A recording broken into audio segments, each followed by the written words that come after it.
Hello and welcome back. अब क्या last वाली क्लास तक तो हम लोगों ने क्या देखा कि कैसे सारा का सारा जर्मनी वीमर रिपब्लिक से पूरी तरीके से नाराज था और उसके अंदर कुछ कमियां भी थी। राइट, जैसे कि उसका वो प्रोपोर्शनल पावर में आना, मतलब प्रोपोर्शनल पार्टीज को लेके डिसाइड करना कि भाई कौन पावर में आएगा। ठीक है, तो सबको खुश करने के लिए कुछ कुछ कुछ कुछ लोगों को जितने वोट मिले उतने मिनिस्टर्स उठा लेते थे।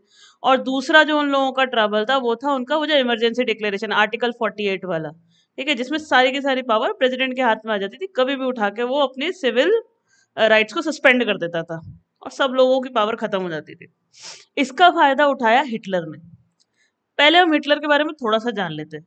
तो हो क्या रहा था, जैसे कि इकोनॉमिक ट्रबल्स आ रहे हैं, पॉलिटिकल ट्रबल्स आ रहे हैं, सोशल ट्रबल्स आ रहे हैं, तो अच्छा खासा बैकग्राउंड तैयार हो रहा है कि भाई रिपब्लिक से काम नहीं चल रहा है। ठीक है, अब धीरे धीरे धीरे धीरे भड़काना शुरू करेंगे ना। तो अपना जो हिटलर है ना, ये कहाँ हुआ था? ये हुआ था 1889 में, ऑस्ट्रिया में बॉर्न है। ठीक। और इसने बेचारे ने अपना जीवन सारा निकाला गरीबी में। तो फर्स्ट वर्ल्ड वॉर के टाइम क्या करता है, ये अपने आप को एनरोल कर लेता है आर्मी में। ठीक है, और वहां पे ये मैसेंजर की तरह एक्ट करता है फ्रंट में, और फाइनली इसको एक पोजीशन मिल जाती है कॉर्पोरल की। कॉर्पोरल पोजीशन के बाद इसको काफी मेडल्स मिलते हैं वहां ब्रेवरी के। तो भाई इसका मतलब बंदा हाईलाइट हो रहा है, लोगों की नजर में आ रहा है पहले ही। ठीक है, मगर इसको ना एक बात से बहुत नाराजगी थी। क्या नाराजगी थी? कि जब जर्मनी हार गया था ना, एक तो उसे ये बुरा लगा।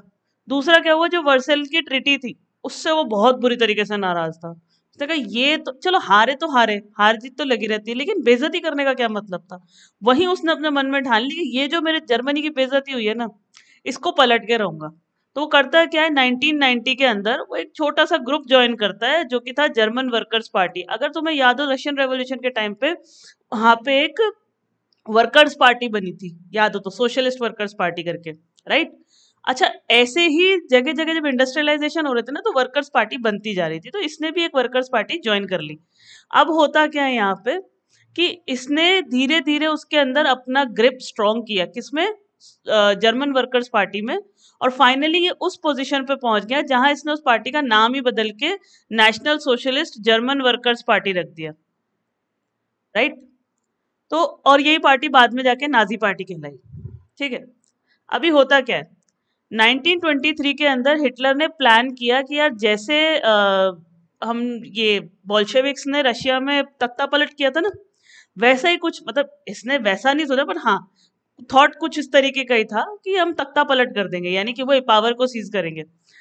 तो इसने क्या किया, इसने कंट्रोल किया बावरिया पे। ठीक है, यहाँ पे एक जगह का नाम है बावारिया ही है ना। ठीक है, अब ये क्या करता है, और यहाँ से ये बर्लिन की तरफ मूव करना स्टार्ट करता है। मगर हुआ क्या, कि ये जो पावर कैप्चर करने की इसकी स्ट्रैटेजी थी ना, ये फेल कर गई। तो पहला अटेम्प्ट तो फेल हो गया, जिसकी वजह से क्या हुआ, इसे अरेस्ट कर लिया गया। ठीक है, फिर इसको ट्रीजन के ट्रायल्स दिए गए, और फाइनली उसको बाद में रिलीज किया गया।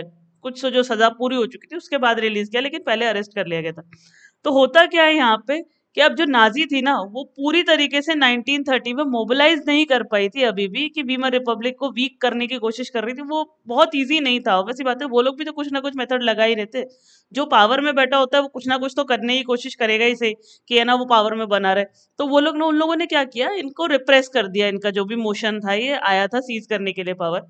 अच्छा, फिर क्या हुआ यहाँ पर, इन लोगों ने ग्रेट डिप्रेशन से ही अपनी इमेज बनाना शुरू कर दी थी। ग्रेट डिप्रेशन याद हो तो 1929 के अंदर ग्रेट डिप्रेशन आया था।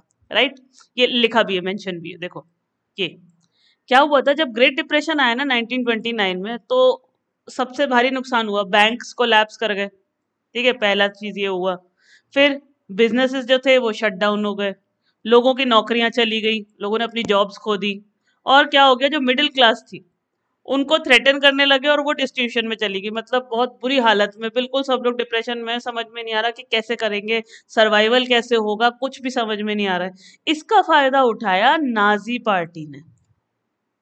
जब इसको लगने लगा ना कि लोग अब अपनी आशाएं खोते जा रहे हैं, जिंदगी जीने का जो उनका मन है वो खत्म होता जा रहा है, तब इन लोगों ने क्या किया, यहाँ पर नाजी पार्टी ने लोगों को झूठे वादे करने शुरू किए। झूठे तो क्या, बेसिकली हम ये नहीं कहेंगे, लेकिन उसका फायदा उठा के प्रोमिसेस करना स्टार्ट कर दिए लोगों को। क्या प्रोमिसेस करना शुरू किए, सपने दिखाए कि आप लोगों की जो कंडीशन हो रही है ना, जो जर्मनी में इकोनॉमिक क्राइसिस है, इसे हम ठीक कर देंगे।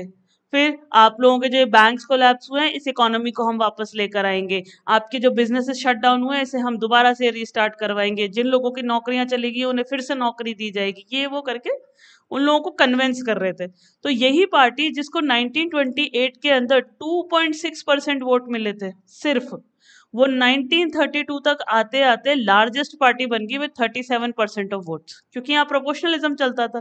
तो वीमर रिपब्लिक के द्वारा बनाए हुए कॉन्स्टिट्यूशन रूल्स तो चल रहे थे, लेकिन वीमर रिपब्लिक अपने आप में बहुत तरीके से क्रैश कर चुका था, लोगों में अपनी पॉपुलैरिटी धीरे धीरे खोता जा रहा था।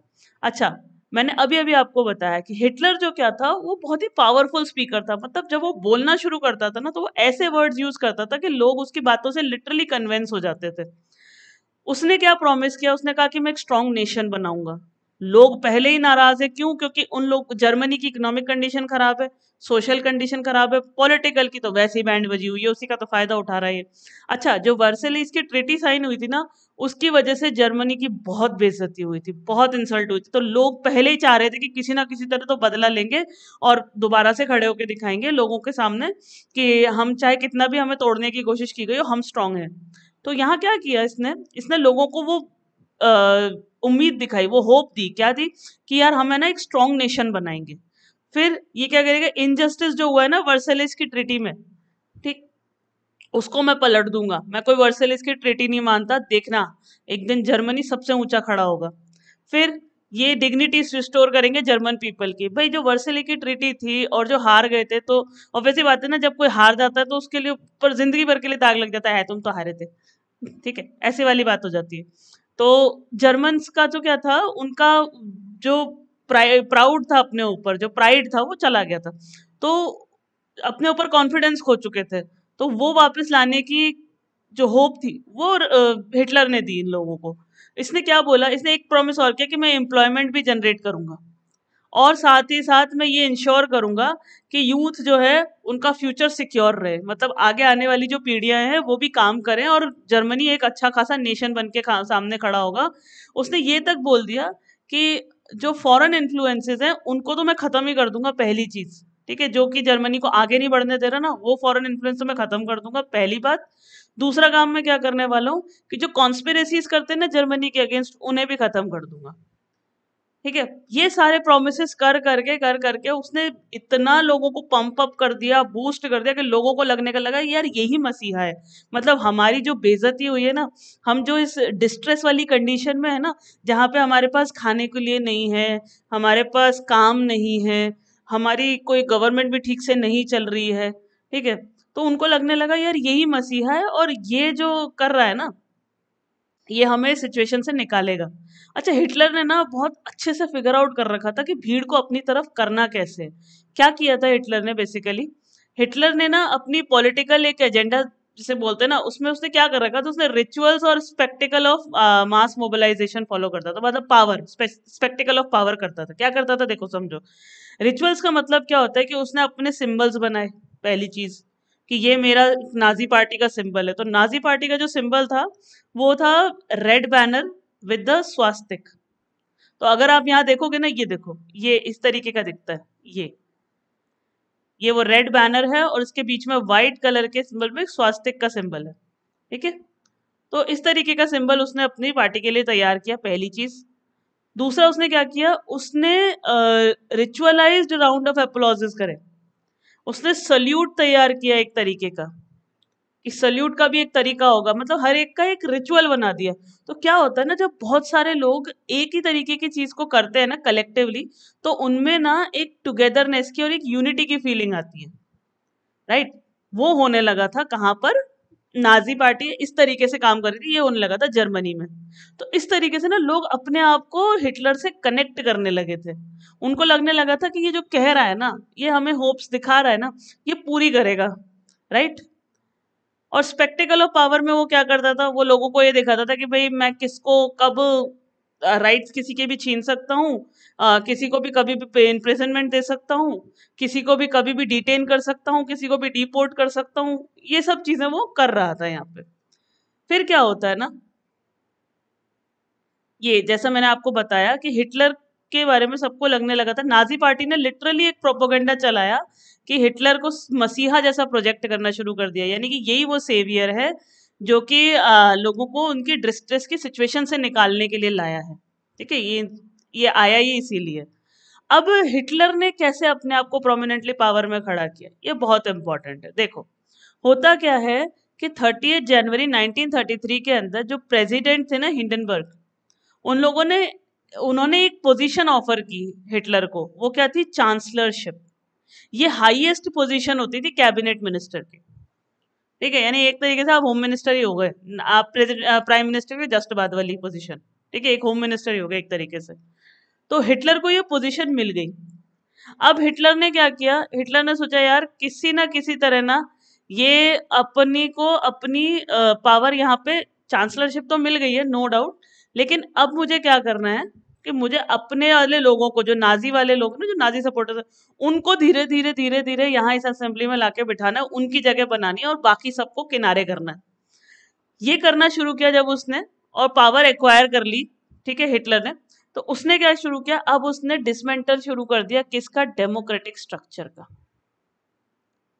ये डेमोक्रेटिक स्ट्रक्चर का डिसमेंटल ही है कि आप एंटर हो रहे हो, अब आप वही लोग लेके, अब आप लोगों के थ्रू इलेक्टेड लोग नहीं ला रहे हो, आप उनकी जगह बना रहे हो जो आपको सपोर्ट करते चलेंगे उस गवर्नमेंट के अंदर।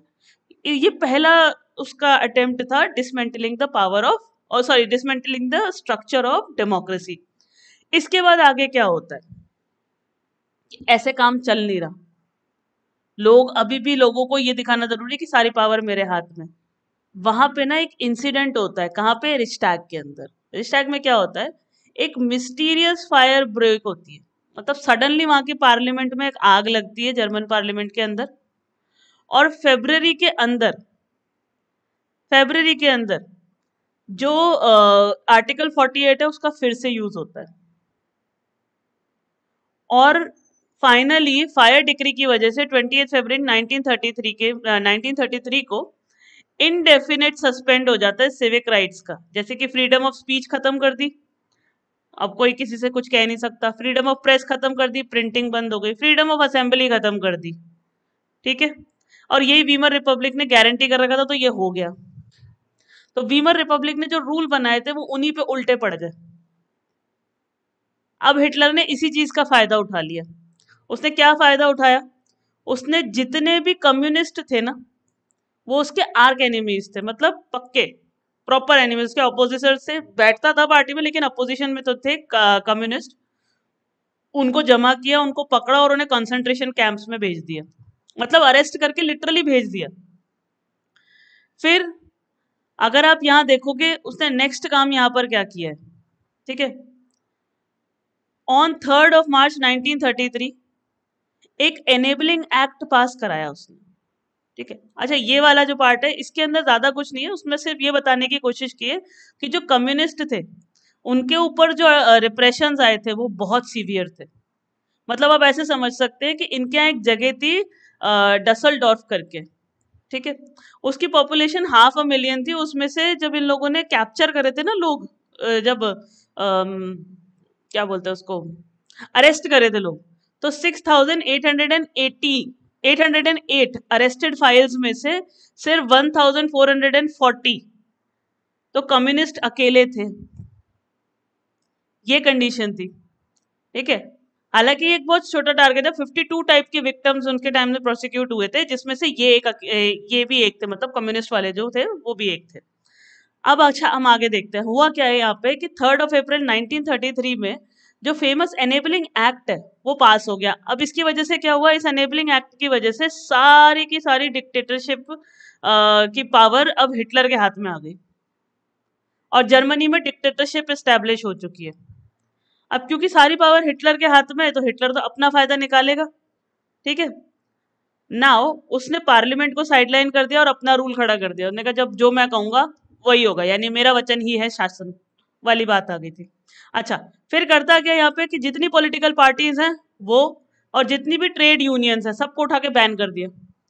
सिर्फ नाजी पार्टी को ही रखा, और साथ ही वो लोग जो एफिलिएट थे नाजी पार्टी से, ठीक है, एफिलिएट मतलब जॉइंट्स, जो इनके साथ काम करते थे या जो इनसे कनेक्टेड थे, वही चल रहे हैं, उसके अलावा कोई नहीं चल रहा। मतलब उधर पार्लियामेंट में आग लगी, ठीक है, सेंसर इसको चांसलरशिप मिली और उसने सबसे पहले उठा के कंजर्वेटिव्स को साइड में किया।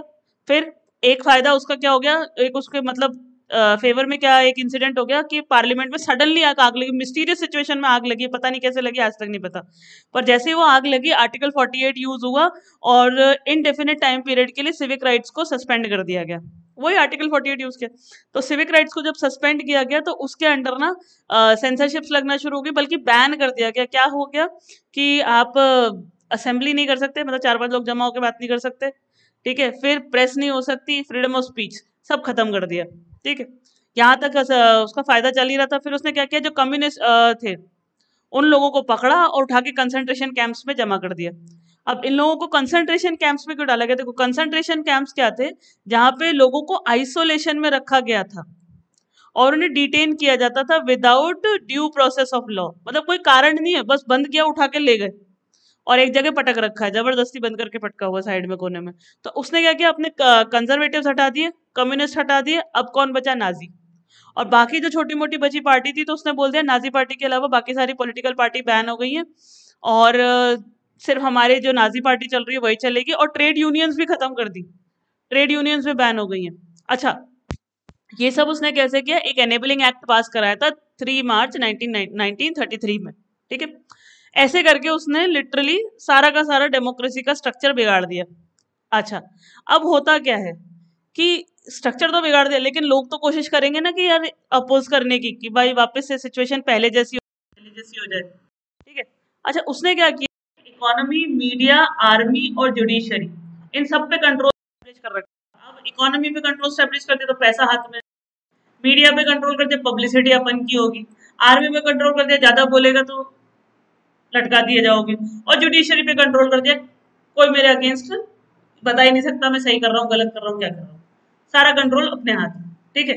ये हुआ और इसी को फिर डिक्टेटरशिप बुलाया गया जर्मनी के अंदर। बात समझ में आई? तो कल को अगर आपसे क्वेश्चन आता है कि how did Hitler established dictatorship in Germany, आप बोल सकते हो on 3rd of March 1933 he passed an enabling act which provided immense power to Hitler, ठीक है।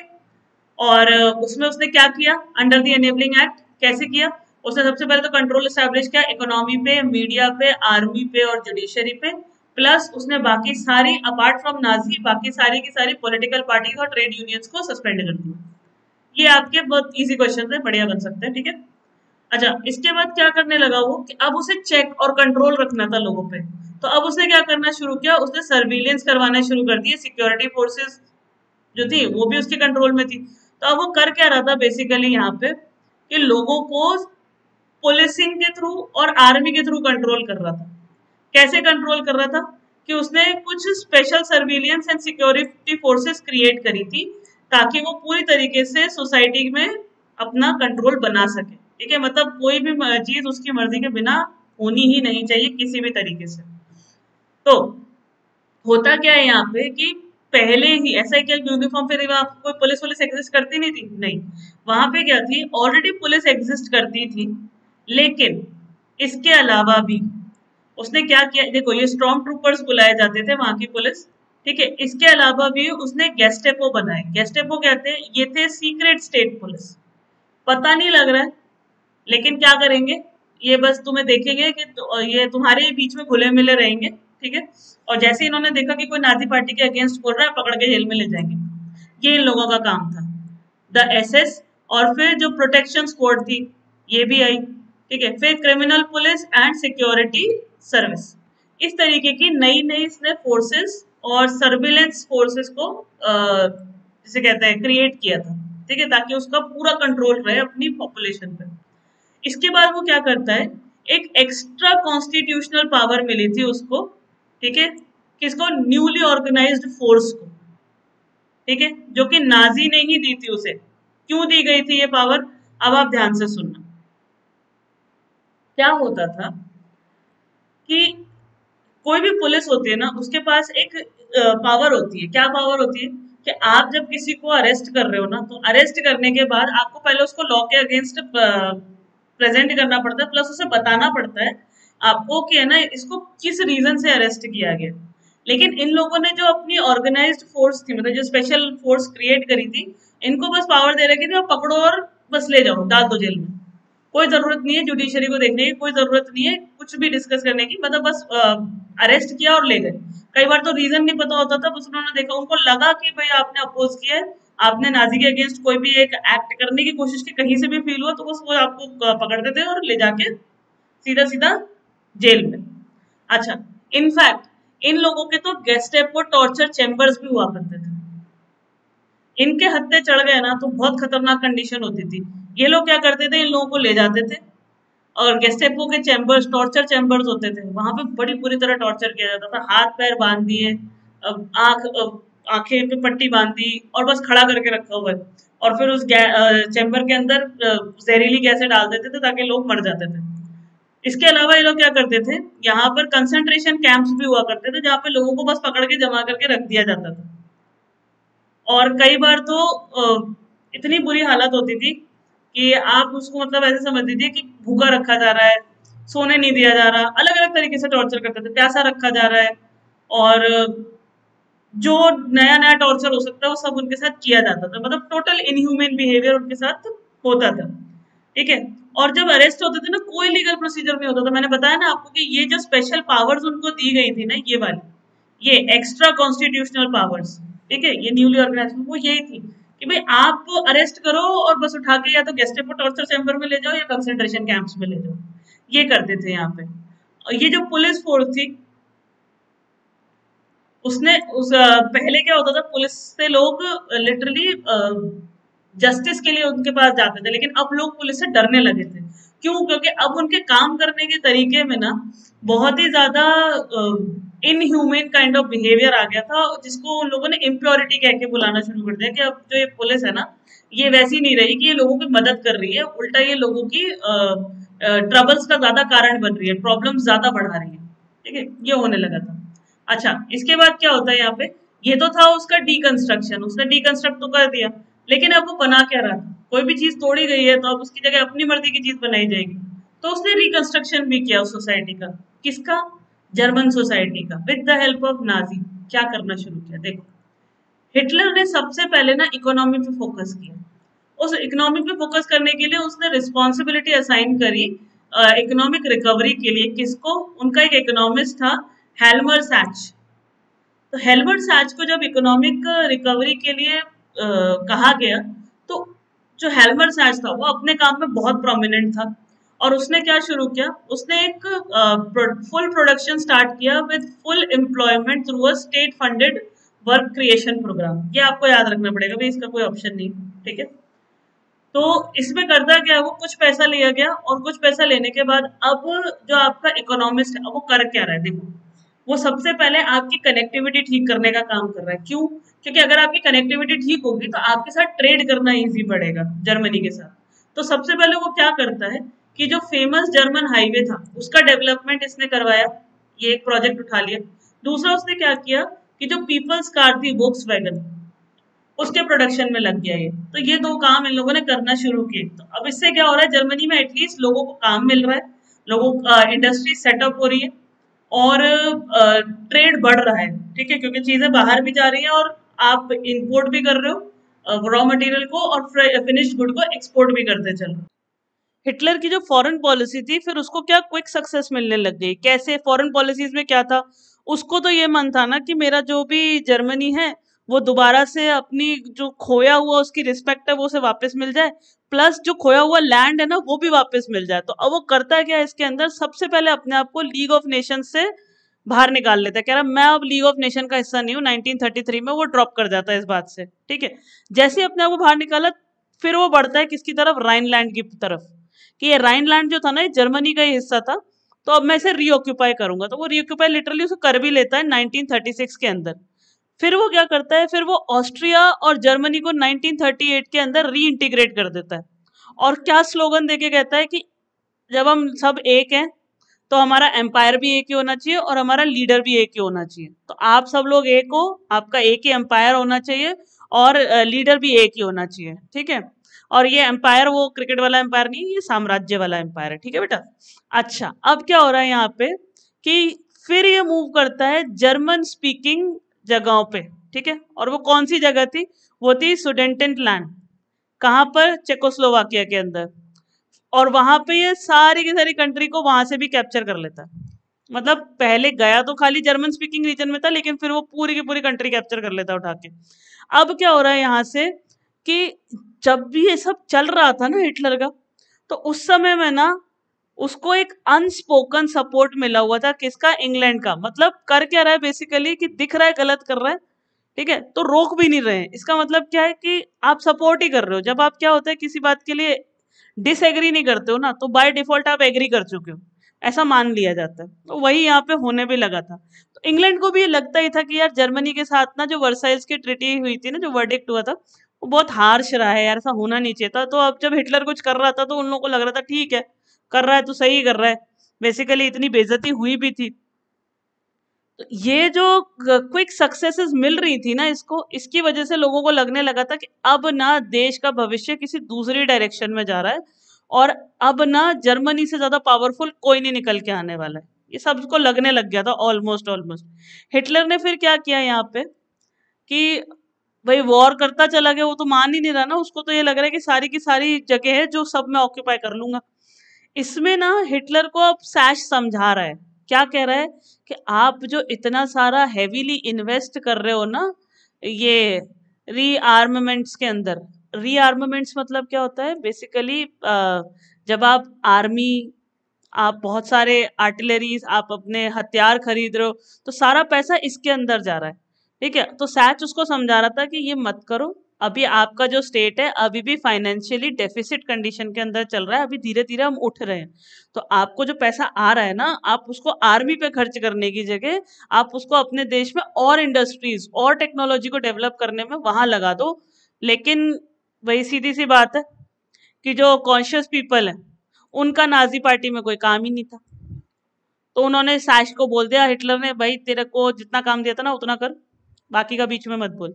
तो सैश को जब ये बात समझ में नहीं आई, उसने कहा मेरे को काम ही नहीं करना आपके साथ, तो ही लेफ्ट। और कहते हैं ना जब आपको एक अच्छा एडवाइस देने वाला लाइफ से निकल जाए, फिर आप तैयार रहो कि आपकी अब डाउनफॉल स्टार्ट हो चुकी है।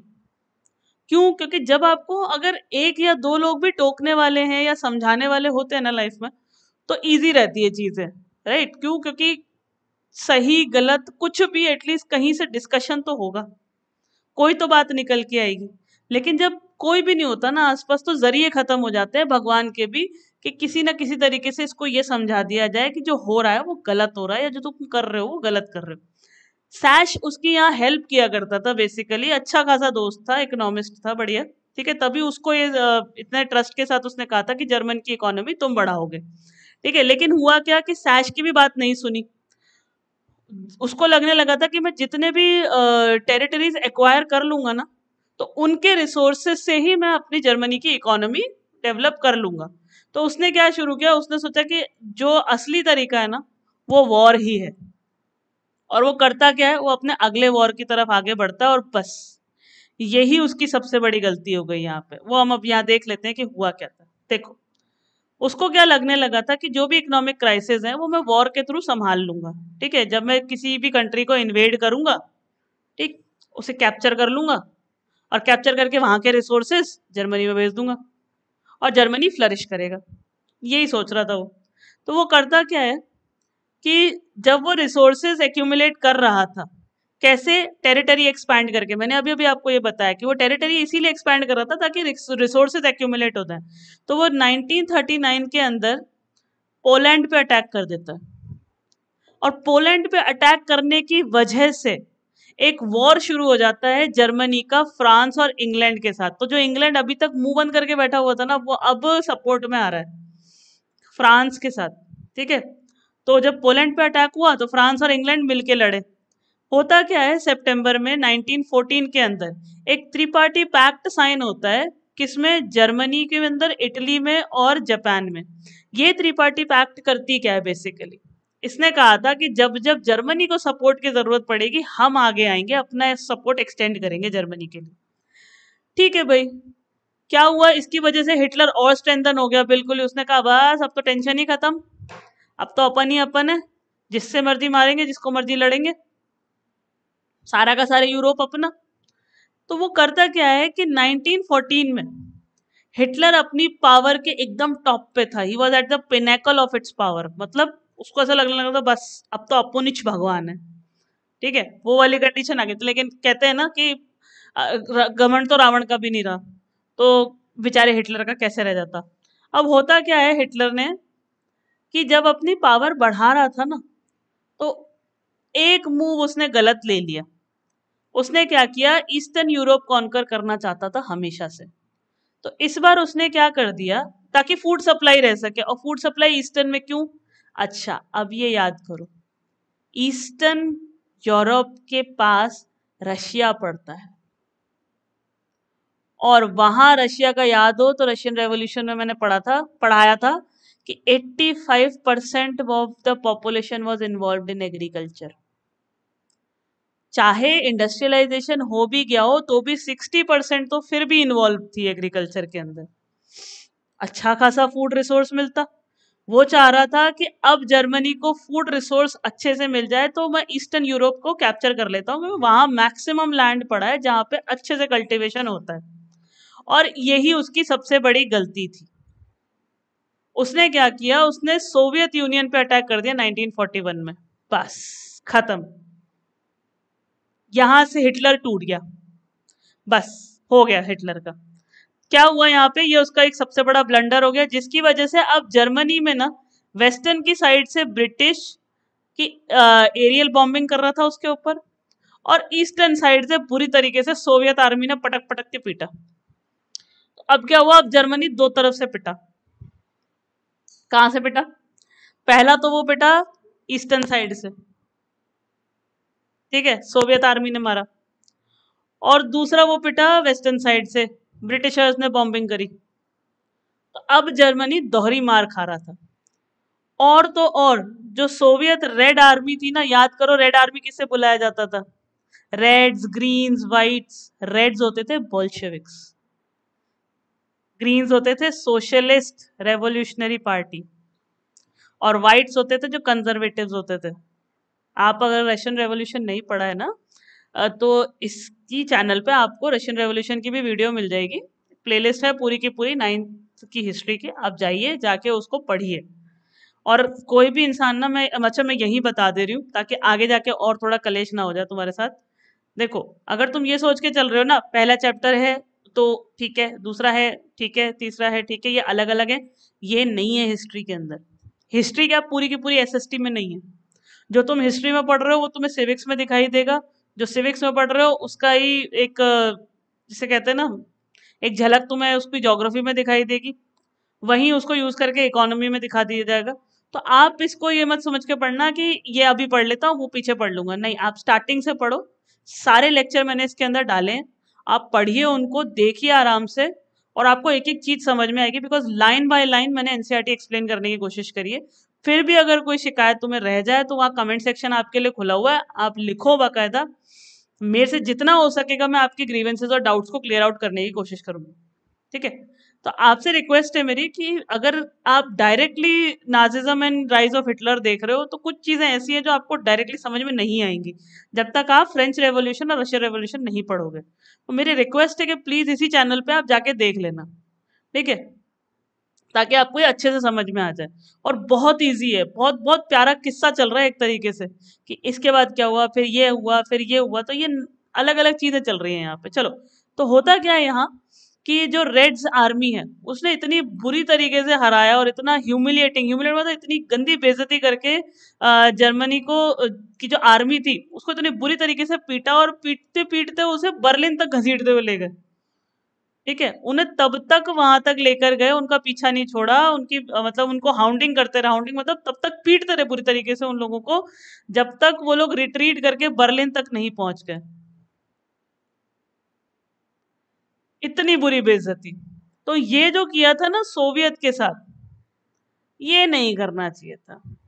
और इसी की वजह से क्या हुआ, जो एंटायर यूरोप था, और half of for the half of the century उसका अपने आप में दबदबा बन गया। उन्होंने कहा भाई सोवियत से नहीं भिड़ना है। क्यों, क्योंकि देख लिया ना, हिटलर की आर्मी को खदेड़ के उस जर्मनी के अंदर वापस भेज दिया, अंदर तक छोड़ के आए कि घर तक, कि चलो उठा के तुम्हें घर तक पटक के आते हैं तुम्हारे।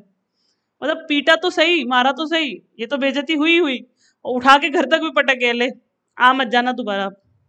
ठीक है, मतलब बाउंड्री तक भी मत दिख जाना, इतनी ज्यादा बेइज्जती थी वो। ठीक, तो ये कंडीशन यहाँ पर रही। अच्छा, हो क्या रहा था, ये जब लड़ाइयाँ चल रही थी ना, तो जो यूएसए था वो चाह नहीं रहा था कि मैं कहीं भी इन्वॉल्व हूँ। क्यों, आपको याद होगा फर्स्ट वर्ल्ड वॉर में यूएसए इन्वॉल्व हुआ था 1917 के अंदर, जिसकी वजह से जर्मनी हार गया था, जबकि वो जीत रहा था अच्छा खासा। ठीक है, अब क्या हुआ, यहाँ यूएसए ने चाह नहीं रहा था। क्यों, क्योंकि यूएसए में ऑलरेडी 1929 का ग्रेट डिप्रेशन आया हुआ था। वो चाह रहा था यार मैं अपनी इकोनॉमी संभाल लेता हूँ, जबरदस्ती की है ना इसमें झगड़ों में पड़ता रहूंगा तो मैं परेशान हो जाऊंगा। लेकिन हुआ क्या कि रह नहीं पाया।